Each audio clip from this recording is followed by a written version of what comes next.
जय हिंद, नमस्कार। स्वागत है आपके अपने यूट्यूब चैनल स्टैंड बीपीएससी में। एक फिर से मैं कुछ अपडेट लेकर आ चुका हूं जो बीटीएससी एनएम से संबंधित जो स्टूडेंट हैं या जो क्वालिफाई हैं या संविदा है, आप दोनों के लिए बेहतर है। और ख़ासकर जो सीबीटी क्वालिफाई है उनके लिए बेहद ही इम्पोर्टेंट है वीडियो है। तो चलिए वीडियो में हम कुछ बातें कर लेते हैं। जो काउंटर एफिडेविट है और जो 2 अप्रैल का सुनवाई हुआ है, उसमें जो मैंने एक वीडियो बनाया था उसमें कुछ पॉइंट रह गए हैं। उस पॉइंट को मैं आप लोगों के बीच शेयर करना चाहता हूं। और ये इम्पोर्टेंट है। क्यों इम्पोर्टेंट है आपको मालूम चल जाएगा 1 से 2 मिनट के अंदर। देखिए दोस्तों, एक छोटा सा एग्जाम्पल लेते हैं आप लोगों के बीच कि बीटीएससी जो है, ये इसमें जो बहाली निकालती है 2022 और 2023 में, इसको संशोधन प्रणाली की बात कहती है। और उस संशोधन प्रणाली में बोलती है कि हम एग्ज़ाम की बात करेंगे। ठीक, हम एग्ज़ाम वाले बच्चों को रखेंगे, एग्ज़ाम वाले स्टूडेंट को रखेंगे। इसी से रिलेटेड एक और बातें आती है आप लोग के समक्ष जो हम बात करेंगे।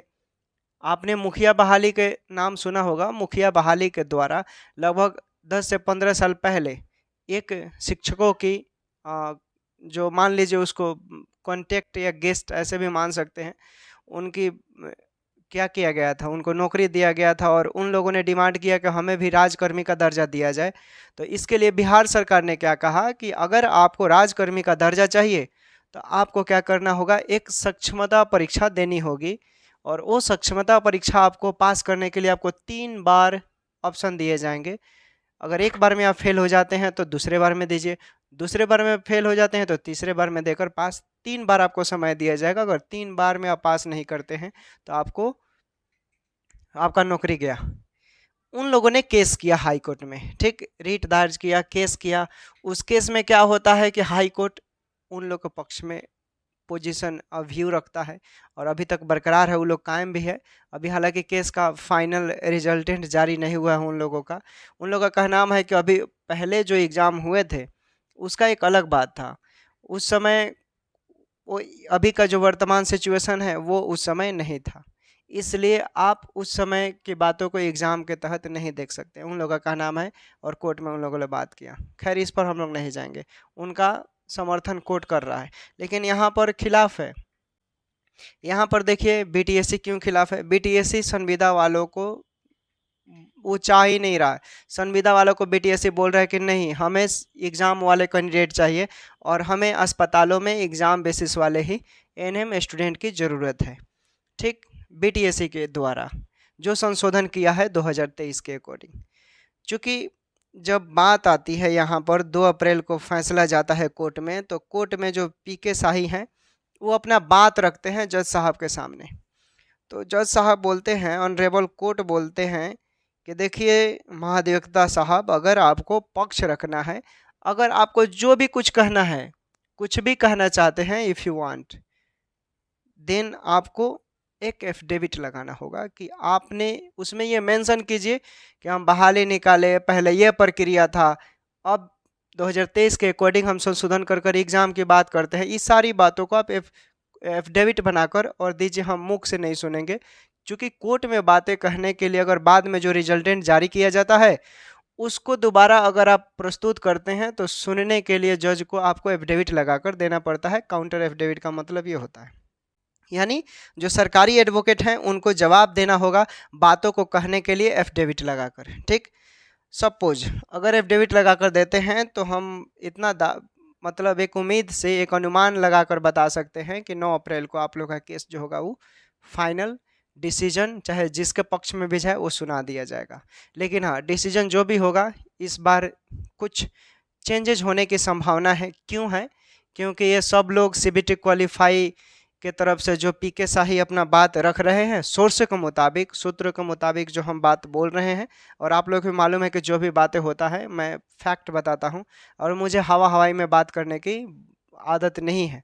वैसे भी मैं लगातार वीडियो नहीं बनाता हूं। जो मुझे ऑथेंटिक जानकारी रहता है, जो कंटेंट होते हैं कि हाँ ये सही है, उसी को मैं आप लोग के बीच रखता हूं, ताकि किसी को ऐसा ना लगे कि ये सब बातें अफवाह है। तो अभी तक जितने भी रिव्यू पिटीशन हुए और उसमें जो याचिकाएं हुए, जो सुनवाई हुई, उसके मुताबिक वहां तक 2 अप्रैल तक मामला यहाँ तक है।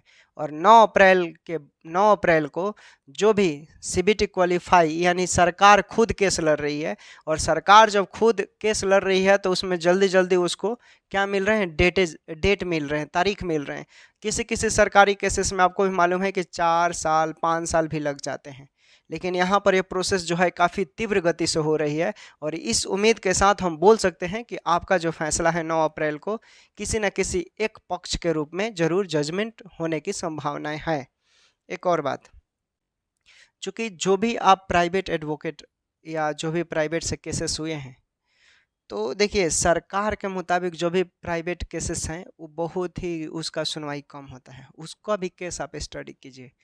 अब मान लीजिए कि जो भी आज से इतिहास में जो भी सरकार के खिलाफ जो केसेस हुए हैं उसमें रिजल्टेंट या जो भी वगैरह आपको देखने को मिलेंगे, वो समझ लीजिए कि काफ़ी कम उसको उसकी सुनवाई या डेट मिलते हैं। लेकिन यहाँ पर जो 2 संवर्ती है बिहार सरकार का, इसमें आपको इतना उम्मीद रखना होगा सीबीटी क्वालिफाई को कि जो भी फैसलाएं होंगी वो आपके समर्थन में अच्छी ही होंगी। ठीक है, अच्छा होने की संभावना है। जैसे जो भी एविडेंस आपके पीके शाही क्या आप बोल रहे हैं उसको कलेक्ट कर रहे हैं, हालांकि मैं इसको अनाउंस नहीं कर सकता हूँ, कुछ फॉर्मेलिटी होती है इसलिए, लेकिन इतना उम्मीद रखिए कि सीबीटी क्वालिफाई के साथ कुछ अच्छा होने वाला है और होगा। 9 अप्रैल को आप लोग इंतज़ार कीजिए। और कुछ अनुचित होता है तो आपके पास सुप्रीम कोर्ट भी है, चाहे संविदा वाले के साथ भी कुछ अनुचित होता है तो देखिए कोई भी भाई केस यहाँ पर लॉस करता है यहाँ 9 अप्रैल को, तो इतना तो मैं दावे के साथ बोल सकता हूँ कि कोई पीछे नहीं हटेगा। अगर कॉन्ट्रैक्ट बेसिस वाले भी हैं तो वो भी अपने हक के लिए ऊपरी पायदान पर जा सकते हैं, और कॉन्ट्रैक्ट सीबीटी क्वालिफाई वाले हैं वो भी अपने ऊपरी पायदान अपना समर्थन के लिए ऊपरी पायदान पर जा सकते हैं। तो दोनों ही देख लीजिए काफ़ी रोमांचक मुकाबले में दोनों जो टीमें हैं वो बनी हुई है, और इसका सब कोई बेसब्री से इंतज़ार कर रहा है कि क्या फैसलाएँ होगी। खैर आप लोग काउंटर एफिडेविट जो भी हैं, अब पीके शाही ने जो भी है अपना वो प्रक्रिया जारी कर दिया है, उनको 7 तारीख तक जो भी उनका बातें हैं वो सब रेडी हो जाएगा, और 8 तारीख को उनका जो होता है एक प्रोसेस ऑफिशियली जाने का जो तरीका होता है कोर्ट में वहाँ तक जाएगा। 9 अप्रैल को फिर आपके पास 12-1 बजे तक रिजल्टेंट मिल जाएगा कि क्या हो रहा है क्या नहीं। ठीक, तो यही बातें थी, और इसमें और क्या हम बोले, और अब ज़्यादा दिन तक ये लटकेगा नहीं क्योंकि अब 9 अप्रैल को क्लियर हो जाएगा, देख लीजिएगा आप लोग भी। चूँकि अब बीटीएससी इंस्ट्रक्टर इंजीनियर में भी है तो हम लोगों में भी डेट पर डेट बढ़ रहा है, डेट पर डेट, लेकिन वहाँ पर कुछ प्रोसेस उल्टा है। इंजीनियर हैं वहाँ पर फ्रेशर, और वहाँ भी कॉन्ट्रैक्ट बेसिस का बात चल रहा है, बहुत ऐसी बातें हैं। तो वहाँ भी लटका हुआ है, वहाँ पर तो कॉन्ट्रैक्ट बेसिस वाले पूरा बहाली कैंसिल करवाने के मूड में हैं, लेकिन फ्रेशर वाले की भी संख्या कुछ दिनों में बढ़ गई है, वहाँ तादाद में आ गए हैं, और फ्रेशर वाले की संख्या उन लोगों से भी ज़्यादा हो गई है।